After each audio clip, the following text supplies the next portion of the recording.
Vamos lá, meus caros alunos. Deu tempo de dar uma esticadinha, tomar uma água, dar uma puladinha ali no banheiro, né? Vamos voltar aí, porque ainda faltam algumas abordagens e ferramentas em gerenciamento de processos pra gente ficar assim, ó, top.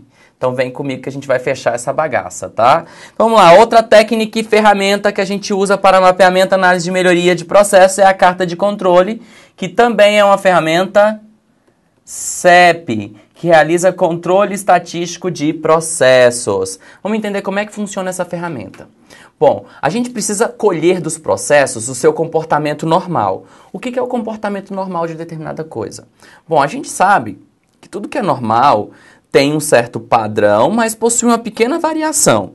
Por exemplo, você tem um comportamento que é normal, mas nem sempre você vai se manter linear, sempre daquele jeito. Sempre tem uma variaçãozinha para cima, uma variaçãozinha para baixo, e a gente admite essa pequena variação como condição normal do comportamento.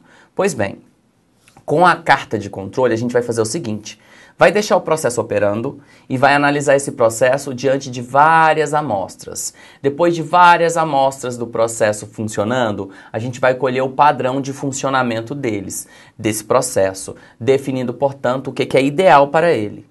Após longas amostras estatísticas, experimentos estatísticos, depois de a gente ter certas medidas suficientes para a gente definir o que é o padrão, que é variação zero, a gente parte da premissa de que nem tudo vai ficar sempre na linha do padrão. A gente quer que seja, a gente quer o ideal, mas nem sempre o ideal, a perfeição é alcançada. Portanto, a gente admite uma pequena variação para cima desse padrão e uma pequena variação para baixo. Então, assim é o comportamento e a utilização de uma carta de controle. A gente realiza experimento estatístico por meio de diversas amostras do comportamento estatístico do processo, a gente estabelece aquilo que é ideal para o processo, que é o seu padrão, em relação a ele, um limite superior de aceitação e um limite inferior de aceitação, e essa linha entre o limite superior e o limite inferior é o que é normal da atuação. Enquanto o processo estiver ali dentro daquela zona de normalidade, não há que se falar em controle. A gente só vai falar em controle quando estiver abaixo da linha superior, aliás, estiver acima da linha superior ou abaixo da linha inferior dos limites de aceitação. E aí, com base nisso, a gente passa a controlar o processo, deixa o processo operando em fontes aleatórias, deixa ele funcionando e vai plotando os valores no gráfico. Toda vez que esses valores excederem o limite superior ou ficarem aquém do limite inferior, aí a gente deve atuar enquanto analista do processo para corrigi-lo, controlando e melhorando aquele processo, ou entendendo o que foi que aconteceu para que aquele descontrole houvesse, para a gente tomar ações e intervenções no processo de forma extemporânea. Então vamos lá, vamos entender a ferramenta. É um tipo de gráfico em linha utilizado para avaliar e manter a estabilidade do processo. Uma linha central e limites de controle superior e inferior são desenhados no gráfico. Os dados são coletados no decorrer do tempo e os valores são plotados no gráfico. São estabelecidos os limites inferiores e superiores com base nas operações normais do processo. Caso ultrapasse para mais ou para menos, considera-se que o processo está fora de controle. Bom, bonito, expliquei. Então, depois de uma amostra estatística, eu venho aqui e coloco o que é ideal para o meu processo. O ideal é a variação igual a zero, tá bom? O ideal tem variação zero. Ou seja, eu quero que meu processo opere nessa linha aqui, ó, com variação zero. Aí o que acontece? Nem tudo fica no padrão. A gente deve admitir que nem tudo é perfeito e que há uma pequena variação. Uma pequena variação para cima e uma pequena variação para baixo em razão daquilo que é ideal. E isso daqui, essa setinha que eu coloquei, isso daqui, ó, não é excepcional, isso aqui é normal. Essa pequena variação é normal, nem sempre a gente vai no alvo. Então eu admiti aqui um desvio padrão de mais 20 para cima e de menos 20 para baixo. Enquanto tiver nessa área entre 0 e mais 20, entre 0 e menos 20, tá ok. O ideal é 0, mas eu admito essa variação. A essa variação eu dou o nome de capabilidade do processo, ou ainda capability do processo, ou ainda capacidade do processo, que é a variação aceitável, tá? Variação aceitável do processo. E é uma variação aceitável porque é normal que varie. Então, tudo isso é normal, ok? Agora, olha só, essa área que eu vou achurar aqui, ó. Essa área que eu vou achurar é uma área que a gente vai ter não o que é normal, mas o que é excepcional. Toda vez que o processo vier a esses limites, vai ser uma exceção. Então, enquanto exceção, somente nessa área o controle vai se operar. E eu vou apagar aqui para demonstrar algo para vocês. Olha o processo operando em fontes aleatórias. Tá aqui, opa! Chegou aqui, é excepcional, eu vou ter que realizar um controle estatístico do processo para poder voltar à condição de normalidade. Voltou, tá operando. Chegou aqui, opa! Aqui também não. Aqui eu vou ter que operar um outro controle para devolver o processo para os seus limites. O ideal deve ser que ele fique sempre aqui nessa linha média, ok? Pode ser normal a variação para cima e para baixo até os limites superior e inferior, mas o ideal é que fique no padrão. Para vocês terem uma ideia de como isso funciona, quando a gente fala de crianças e o cartão de vacinação delas tem um gráfico que é uma carta de controle, porque dentro de determinada sociedade colheu-se amostras da altura do indivíduo, de acordo com a idade ou ainda do peso, e aí é normal, a gente coloca o que é padrão, tá?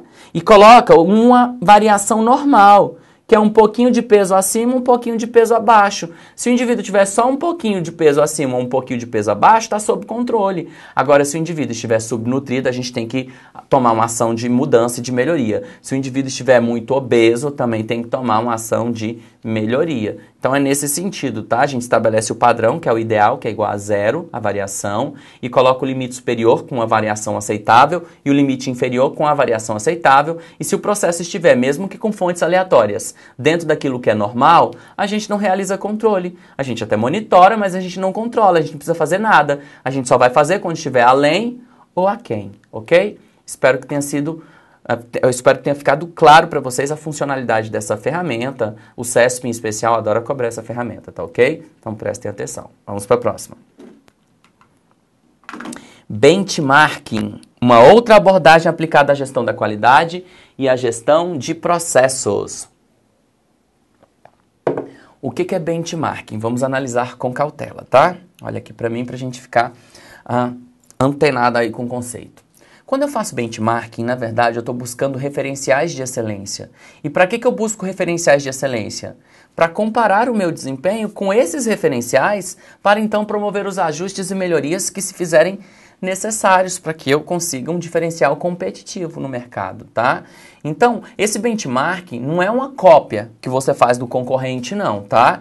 Não é copiar técnicas e processos dos outros. É comparar seus processos com os dos outros, sempre comparando com quem é melhor que você. Você não vai comparar com quem é pior. E para que você compara com os referenciais de excelência? Para poder entender por que eles são tão excelentes e para tentar entender a sua realidade para promover mudanças que tornem os seus processos melhores. Então essa é a base da ferramenta. E aí há tipos de benchmark. A gente pode realizar benchmarking dentro da própria organização. Ah, tem um setor que o processo funciona bem, tem outro setor que o processo não funciona bem. Eu posso descobrir as razões do sucesso daquele setor que funciona muito bem e tentar comparar com os meus processos para promover os ajustes e as melhorias necessárias.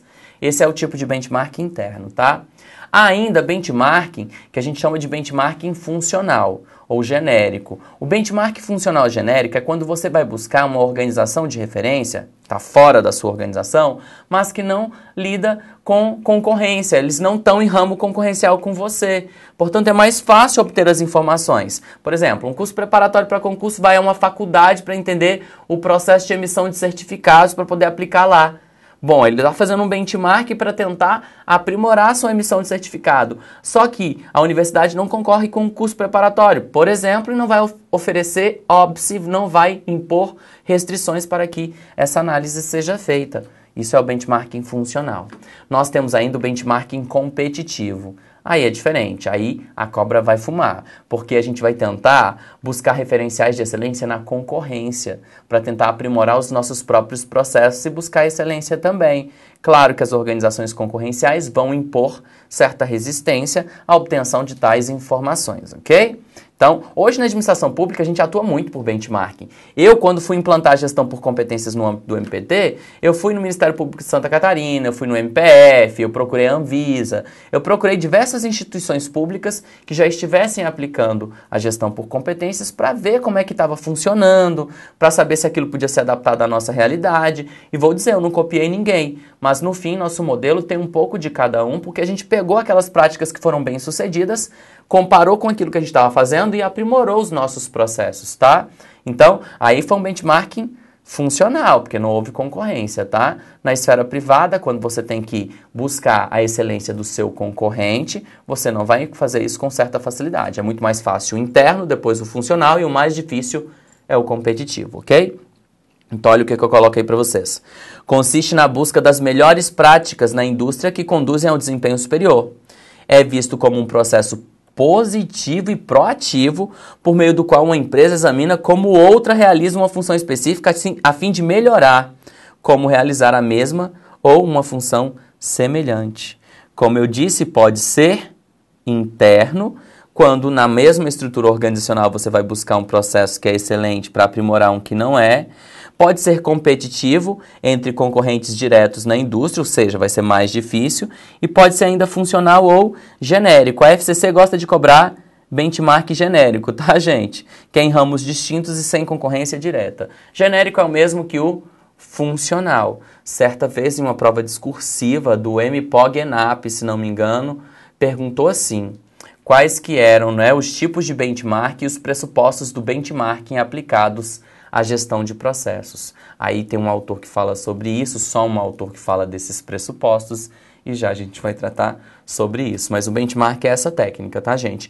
Que busca referenciais de excelência, melhores práticas para que a gente possa comparar o próprio desempenho e aprimorar nossos processos. Seja benchmark interno, seja benchmarking funcional ou genérico, seja benchmarking competitivo, a gente sempre vai buscar os tais referenciais de excelência, ok? Vamos avançando aí nos nossos estudos, olha só. Quais são os pressupostos do benchmark, segundo Luiz César Araújo? Então, o Araújo, no livro dele, vai tratar desses pressupostos, e a banca CESP cobrou e pediu que você falasse na prova pelo menos 3 pressupostos. Eles pediram, né, na redação do MPOG-ENAP. Para quem quiser, pode entrar na página do CESP, né, e baixar aí. Então, eles pediram pelo menos 3 pressupostos na discursiva e pediram ainda que você descrevesse os tipos de benchmark, que seria, né, o interno, funcional e o competitivo. Bom, primeiro, o benchmarking deve ter relação com a gestão de processos. Bom, o que é isso? Quando a gente fala em benchmark, a gente deve buscar não práticas em excelência, mas os processos que são excelentes, entendendo a cadeia de valor de ponta a ponta que gera a excelência daquela referência que a gente está adotando como parâmetro para comparar o próprio desempenho. Então, primeiro ponto, deve ser orientado aos processos, a gestão de processos. Segundo ponto, o benchmarking deve ser contínuo e de longo prazo. Ou seja, a gente deve, a todo momento, buscar as práticas de excelência e compará-las com as nossas práticas, com os nossos processos, de modo a aprimorar continuamente o sistema de gestão. Você não faz uma vez de modo pontual. De preferência, você procura sempre essas práticas de excelência, esses processos que são excelentes. E você não faz isso da noite para o dia. Não pense que é em curto prazo. Você deve ter um espectro de tempo mais amplo para poder fazer essa análise que nunca para, ok? Outro ponto, segundo o Araújo. Deve ser sistemático, formal, analítico, estruturado e organizado. Ou seja, sistemática, estruturado e organizado são sinônimos, tá? Vai ser formal e vai fazer uma análise profunda de todas as causas que geram aquela excelência. Deve ainda avaliar, compreender, medir, comparar e apreciar. Essa é a base da ferramenta. Você avalia, você compara, você mede, você avalia o desempenho para saber se você está no caminho certo ou não para poder aprimorar. Essa é a base da ferramenta. É para isso que você vai atrás dos referenciais de excelência, ok? Seguindo, deve ser aplicado às práticas de negócios, funções, processos de trabalho, serviços, operações. Deve ser aplicável a qualquer tipo de organização, não tem um tipo específico, tá? Deve ser feita investigação em organizações reconhecidas como detentoras das melhores práticas. Claro, é a base da ferramenta, buscar práticas de excelência. E devem ser realizadas a comparação e a melhoria organizacional. Percebam que em nenhum momento a gente viu aqui, quando fala do benchmarking, que se trata de uma cópia. Benchmarking em absoluto não é uma cópia, mas é uma comparação e uma avaliação do desempenho que a gente faz com o objetivo de promover ajustes e melhorias nos nossos próprios processos, com base nesses referenciais de excelência, nesses processos excelentes que foram identificados, seja internamente, seja entre organizações não concorrenciais de forma genérica, ou seja ainda por meio da análise dos concorrentes no mercado, que seria o benchmarking competitivo, ok? São essas as técnicas, era assim que você teria que proceder na sua discursiva do MPOG ENAP, e depois baixem para ler e façam a discursiva para vocês treinarem um pouquinho, tá bom? É isso, vamos avançando. Outra técnica, ferramenta e abordagem de mapeamento, análise e melhoria de processo é o DMAIC. DMAIC, na verdade, é um acróstico das palavras em inglês: Define, Measure, Analyze, Improve e Control, ok? É um ciclo de desenvolvimento de projetos de melhoria, tá? Originariamente utilizado na estratégia, ou seja, do Six Sigma ou 6 Sigma, tá? Inicialmente concebido para projetos relacionados à qualidade, o DMAIC não é efetivo somente na redução de efeitos, sendo abrangente para projetos de aumento de produtividade, redução de custos, melhoria em processos administrativos, e essa é a parte que nos cabe, porque a gente está falando em gestão de processos, entre outras oportunidades. Cada letra representa aí uma análise que a gente precisa fazer do processo. Por exemplo, aqui a gente precisa definir. Definir o quê? O escopo do projeto, identificar a voz do cliente, desenhar o mapa do processo. Measure, que significa medir. Aqui a gente precisa obter, levantar dados atuais do processo, identificar os problemas prioritários, fazer análise do sistema de medição. Depois de medir, o que a gente precisa fazer? Analyze, analisar. Aqui na análise a gente analisa dado coletado, identifica e determina a causa de problemas, mede e quantifica a correlação entre variáveis. Percebam que as ferramentas podem se enquadrar dentro de cada etapa do DMAIC, tá? Improve, o que é o improve? É melhoria. Improve significa em inglês melhoria. Aí a gente faz análise de alternativas, elabora plano de ação, propõe, avalia e implementa mudanças no processo. E por fim, já que a gente fez toda a melhoria, a gente precisa controlar. A gente faz o control, que é o controle. E esse controle é para garantir que a gente tenha o alcance das metas, que a gente padronize as alterações necessárias, monitore as variáveis críticas para manter a capacidade estabelecida e indicar melhorias futuras, gerando para a gente o feedback. Isso aqui foi concebido no âmbito do sistema do Six Sigma, tá, gente? Ou 6 Sigma, que passou a ser uma medida de produção utilizada pela Toyota, em que, na sua base, pressupunha que o DPMO, que é o defeito por milhão de oportunidade, deve ser igual a 3,4, ok? O que é isso?